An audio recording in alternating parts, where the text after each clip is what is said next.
Salut à tous, j'espère que vous allez bien. Moi, je vais super bien. Bienvenue dans cette troisième vidéo de la série Les bases du TotalJS. Dans la vidéo précédente, nous avions expliqué les dossiers de notre tout premier projet TotalJS. Maintenant que nous comprenons le rôle de chaque dossier et de chaque fichier, nous allons comprendre une notion très importante dans le développement web, les routes ou si vous voulez, le routage.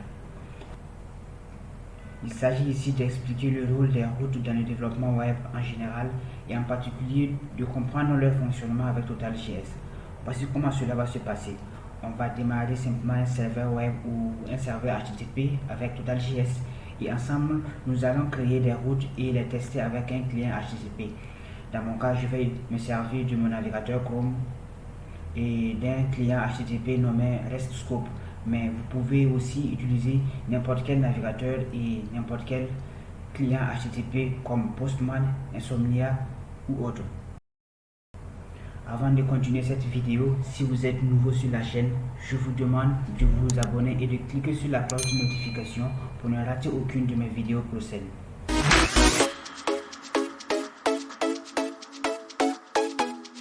Allons prendre un exemple simple. Vous entrez dans la cour d'une école secondaire et dès la porte, vous voyez des chemins et des panneaux avec des flèches qui vous indiquent où se trouve le premier cycle, le second cycle, l'administration, etc. Une fois que vous allez vers l'administration, par exemple, il y a d'autres panneaux qui vous indiquent où se trouve le bureau du directeur, le secrétariat, la comptabilité ou les salles des professeurs. Ces chemins, ce sont les routes. C'est exactement pareil en développement web. Les routes sont les points d'entrée de votre application. Les routes sont également les chemins d'accès aux ressources de votre application. Et oui, c'est aussi simple que cela. Comme exemple de route, nous avons utilisateur /list pour afficher la liste des utilisateurs d'une application. Utilisateur /create qui conduit vers le formulaire de création ou d'ajout d'un utilisateur. Utilisateur /edit pour modifier les informations d'un utilisateur. Utilisateur /delete pour supprimer, etc. Certainement, ces routes, vous les avez rencontrées plusieurs fois lorsque vous naviguez sur Internet, sur votre navigateur. C'est assez clair. Alors maintenant que nous avons une idée générale sur le fonctionnement des routes en développement web, nous allons maintenant prendre un cas pratique et créer et démontrer en fait comment les routes fonctionnent avec TotalJS. Pour cela, la vidéo va être un peu plus longue parce qu'on va créer les routes, on va savoir comment on fait des routes avec la méthode get, méthode post, méthode delete, méthode put, et on va procéder par des créations, des tests en même temps, et cette vidéo risque de prendre un peu de temps et je vous invite à mettre de l'eau à côté, de vous installer confortablement pour suivre en fait cette vidéo. Merci. À la dernière fois, on s'était retrouvé avec un projet tout nouveau et sur notre navigateur on voyait cette page. Vous voyez déjà il y a une route qui était définie, la route de la racine. Donc je vais vous montrer cela. Donc si vous partez dans controller, il y a un fichier qui s'appelle default.js. Dans ce fichier on a défini une route initiale qui est / et c'est cette route de façon implicite qui retourne en fait ce fichier index.html dans les vues. Donc c'est ce qui nous a permis d'avoir cette page très jolie de TotalJS ici. Voilà. À la suite de cela, nous allons créer notre dossier aussi. Tout ce qui est comme fichier créé à l'intérieur de ce dossier controllers va être en quelque sorte des dossiers dans lesquels des fichiers dans lesquels vous pouvez ajouter des routes, faire des contrôleurs pour travailler avec.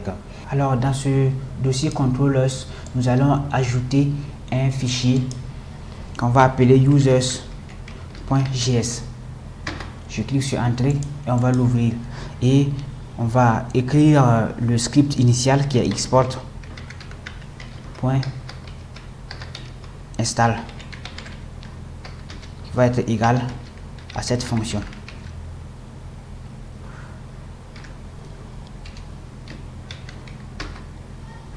Tout simplement. Et on va définir d'abord une route utilisateur. Donc on y va. Pour définir une route, on écrit simplement root tout en majuscule. Voilà, on fait une chaîne de caractères pour définir d'abord la méthode. On met get, espace, on met slash, on définit l'URI. Donc l'URI, c'est-à-dire l'identifiant en fait qui identifie en fait votre ressource. On va mettre ici utilisateur slash liste, puisque c'est de la liste qu'il s'agit ici. Et à la fin, on n'oublie pas, on met le slash. C'est très important avec TotalJS. Et pour cela, lorsque quelqu'un, l'utilisateur, va taper cette route, qu'est-ce qui va se passer? On va exécuter une fonction qui va s'appeler et liste utilisateur. Tout simplement, on met un point virgule à la fin, histoire de respecter les normes. Et cette fonction, on ne l'a pas encore définie. Donc, en bas ici, on va écrire fonction liste utilisateur. On met cela. Ça ne prend pas de paramètres, rien. C'est tout simplement comme cela. Et à l'intérieur, nous allons définir maintenant une instance de contrôleur. C'est très important à savoir, lorsque vous définissez une route sur TotalJS et que vous décidez que après le premier paramètre qui est l'URI, il y a un nom qui correspond à la fonction que vous allez exécuter. Cette fonction vient avec une instance de contrôleur avec toutes les fonctions et les méthodes propriétés nécessaires pour retourner, pour traiter une requête HTTP. C'est très important, mais vous allez comprendre cela au fur et à mesure. Donc on va faire var controller, histoire de vous détailler les choses, est égal à 10. Voilà, pour avoir une instance de contrôleur, on fait simplement var controller est égal à 10. Ok, on va faire tout simplement controller point plein et on va dire liste des utilisateurs, tout simplement. Qu'est-ce que cela veut dire? On a créé un contrôleur, on a pris l'instance du contrôleur et ce contrôleur offre une méthode qui s'appelle plain qui va nous permettre de retourner une réponse à l'utilisateur avec tout simplement un simple texte. Donc on va tester cette route sur notre navigateur. Donc si on part ici, on a dit que notre route s'appelle utilisateur slash liste. On fait entrer. Alors, il y a quelque chose qui ne va pas bien. Ah oui, ici, c'est très important que vous le sachiez. On doit faire correspondre le nom qu'on a mis ici avec le nom de la fonction. Sinon, ça ne va pas marcher. Donc, raisonnablement, on doit mettre le S ici et ça va correspondre. Désormais, tout se passera bien. Si je repasse sur notre navigateur, on tape sur Entrée, voilà. On vient de définir une route avec TotalJS avec une seule ligne. Alors, qu'est-ce qui s'est passé? Nous avons défini une route avec la méthode get. Cela veut dire quoi? C'est une porte d'entrée que nous avons définie. Lorsque l'utilisateur va taper le nom du domaine /utilisateur/liste, cette fonction va s'exécuter et cette fonction, en fait, c'est un contrôleur, une instance de contrôleur. Cela nous permet d'avoir accès aux outils nécessaires, les méthodes et les propriétés nécessaires pour traiter la requête de l'utilisateur. Donc, contrôleur.plain par exemple permet de répondre à l'utilisateur avec un simple texte. On verra un peu plus tard comme contrôleur.json ou bien contrôleur.view pour retourner une vue. Ce qu'il y a à faire maintenant, nous allons faire semblant d'avoir une liste des utilisateurs à retourner vers l'utilisateur. Donc, on va faire var users est égal à un tableau que là on va définir comme cela. Je préfère revenir à la ligne pour histoire d'aérer les choses pour que vous puissiez voir. Donc comme utilisateur, je vais mettre d'abord mon nom, liste personne, et notre prénom, je vais mettre le nom d'une fille quand même. Voilà, je vais mettre Anna et c'est bon. Et on va retourner ces la liste de ces utilisateurs à la requête, tout simplement. Donc, ce qu'on va faire, on va plus utiliser contrôleur.plain, on va mettre ça en commentaire. On va plutôt taper le point JSON et on va passer en paramètre users, c'est-à-dire cette liste, tout simplement. Et si on passe sur notre navigateur, on actualise, on voit que ça nous retourne la liste des utilisateurs. Bien sûr, je vous avais parlé d'un client HTTP qui s'appelle RESTscope. Je vais l'afficher pour que vous puissiez comprendre comment ça fonctionne. Effectivement, si je copie ce lien et je viens copier ici, je choisis, je m'assure que la méthode c'est bien get. Si je clique sur Go, hop, ça me retourne également la liste des utilisateurs. Donc l'avantage de ce logiciel c'est quoi? C'est qu'il va nous permettre de personnaliser la méthode à utiliser. Donc on va pouvoir utiliser la méthode put, post, delete à volonté, parce qu'avec le navigateur ce n'est pas évident, il faut forcément créer des formulaires pour pouvoir le faire, et ça c'est pas vraiment intéressant, on n'aura pas beaucoup de temps pour cela. Donc on va utiliser de temps en temps ce logiciel pour pouvoir tester en fait nos différentes routes créées. Donc si on repart sur notre projet, on voit qu'on peut afficher la liste des utilisateurs. On va voir si c'est possible d'ajouter une autre route pour ajouter des utilisateurs. Donc on va faire ça simplement aussi. On reprend, on fait route, hop, on met la méthode post, on fait slash, on met utilisateur, slash, et cette fois-ci on va mettre create. Voilà. Et la fonction qui va gérer cela, on va mettre ajout underscore utilisateur. Bon, excusez-moi, je dis n'importe quoi, tout simplement. Et on va venir définir cette fonction ici qui va nous permettre de recevoir un utilisateur, un nouvel utilisateur, et de l'ajouter à notre tableau, tout simplement. D'accord, on y va. On met fonction, on va définir ajout utilisateur. On ouvre, on fait notre instance de contrôleur. Contrôleur est égal à vis. Simple, on va faire var data est égal, histoire de stocker cela dans une variable, est égal à controller.body pour récupérer ce qui a été envoyé dans le corps de la requête. On suit bien. Ok, et ce qu'on va faire, c'est qu'on va prendre ce tableau, on va ajouter ce data qu'on va soumettre au poste là dans la liste. On va ajouter un élément dans cette liste, tout simplement. Et pour cela, on va faire users.push, et puis on passe en paramètre data, tout simplement.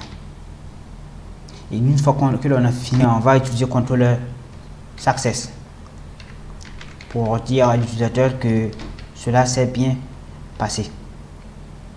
Success, c'est comme cela, si je ne me trompe pas. Ok, on va prendre notre logiciel ici pour pouvoir tester cela. Nous avons dit que notre nouvelle route s'appelle utilisateur/create et que la méthode c'est post. Ce qu'on va faire, on va écrire quelque chose dans le body. On va choisir du JSON et on va écrire simplement le nom d'une fille également. Voilà, il n'y a pas beaucoup de filles, donc je vais appeler Francine. Ok, on clique sur Go et on nous dit Success. Alors maintenant, nous allons essayer quelque chose de très intéressant. Imaginons que nous décidons que nous voulons afficher seulement cet utilisateur. Nous allons pouvoir mettre une route qui va s'appeler utilisateur/1 par exemple pour afficher lui là, ou 2 pour afficher le suivant, etc. Donc comment on va faire cela? Nous allons définir alors une route dynamique. Pour définir une route dynamique, voici comment ça va se passer. On fait route comme d'habitude. On définit la méthode, ça sera avec la méthode get. On fait utilisateur slash. Maintenant, on définit l'identifiant. Voilà. Utilisateur slash identifiant. Et cela va pouvoir nous retourner un utilisateur particulier. On est d'accord. Underscore utilisateur. Oui. Tout simplement. On fait point virgule à la fin. On vient en bas ici et on définit fonction de taille utilisateur. On ouvre les guillemets. À l'intérieur, on fait encore une instance de notre contrôleur. On récupère l'instance ici est égal à 10. Dans détail utilisateur, ce qu'on va faire, on va récupérer l'identifiant, c'est-à-dire ce ID qui a été passé ici. Si c'est 1, si c'est 2, si c'est 3, on va le récupérer. Et en fonction de cela, nous allons récupérer l'identifiant d'utilisateur correspondant dans ce tableau. Simplement, on va faire var id est égal à, tout simplement, parce que le nom de notre variable ici s'appelle id, donc on va faire contrôleur.id pour récupérer l'identifiant concerné. Et ce qu'on va faire, on va retourner cela à l'utilisateur. On va écrire contrôleur. Je vais faire un JSON, non pas un JSON, c'est tout simplement un texte simple, plain est égal à users id. Vous allez voir que ça va marcher également. Donc si je pars sur mon navigateur, je fais 2, je fais le tour, vous voyez, ça me retourne Christian. Voilà, si on fait cela, ça me retourne Bob.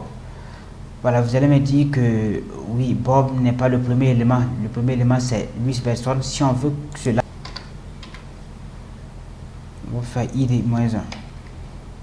Parce que, voilà, là, on aura maintenant le 1 qui va correspondre à Louis personne. Le 2 qui va correspondre à Bobson. Le 4, ça va correspondre à Anna.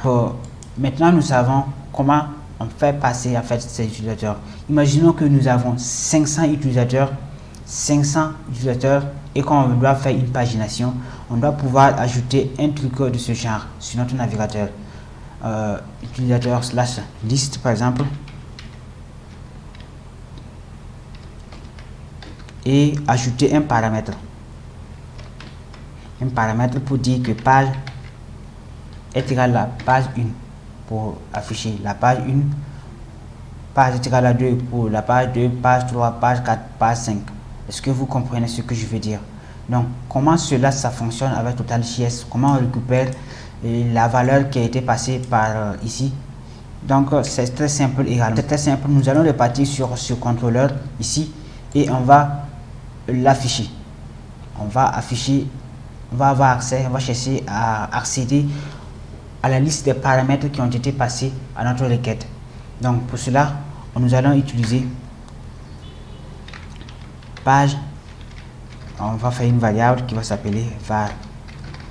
On fait une variable var page. Ok, je fais une indentation histoire de mettre les choses en ordre. Est égal à controller.query. Voilà, c'est de cette façon qu'on récupère la valeur. En lieu et place de JSON, nous allons écrire tout simplement plain et on va écrire un texte liste de la page numéro et on va faire une concaténation avec le numéro de page qui a été fourni dans la requête sur la page. On va mettre un espace ici histoire de mettre les choses en bon format pour retourner. Donc maintenant, si nous faisons comme cela, voilà, quelle que soit la page que nous voulons. De la même façon, on peut utiliser cela avec ici, hein, ça marche aussi. On peut faire là, on fait page est égal à 5 par exemple. et on clique sur, on s'assure que ici c'est la méthode get et on clique sur go. Voici la réponse qui nous est retournée. Simple, simple, simple, simple, simple. Donc voici comment fonctionne les routes avec TotalJS. On peut, si on avait une base de données complète, on allait pouvoir insérer, ajouter, mettre des identifiants, modifier des utilisateurs, voilà, très vite. Mais je ne vais pas aller trop en détail avec. Et on va se contenter simplement de ces 3 manières de faire pour créer les routes avec TotalJS. Vous pouvez vous amuser maintenant avec cela et créer des listes, ajouter, modifier, voilà, tout simplement de façon dynamique, comme si c'était un site web normal. Et pour l'instant, vous savez comment on fait une route avec la méthode get, comment faire une route avec la méthode post. Vous savez également comment faire une route dynamique en insérant un identifiant qui peut varier à tout moment. Et vous savez également comment passer des paramètres à votre contrôleur à travers la requête. Voilà tout pour cette vidéo. Si vous avez aimé la vidéo, vous likez, laissez-moi des commentaires s'il vous plaît, faites-moi savoir ce que vous pensez de mes vidéos, posez des questions s'il y en a. Un outil, je vous demande de l'utiliser à fond. À la suite de ce que l'on fait dans les tutoriels, vous pouvez prendre d'autres exemples, vous pouvez, voilà, laisser passer votre imagination et créer beaucoup de choses à la suite de cela. Et moi je vous dis à la prochaine vidéo.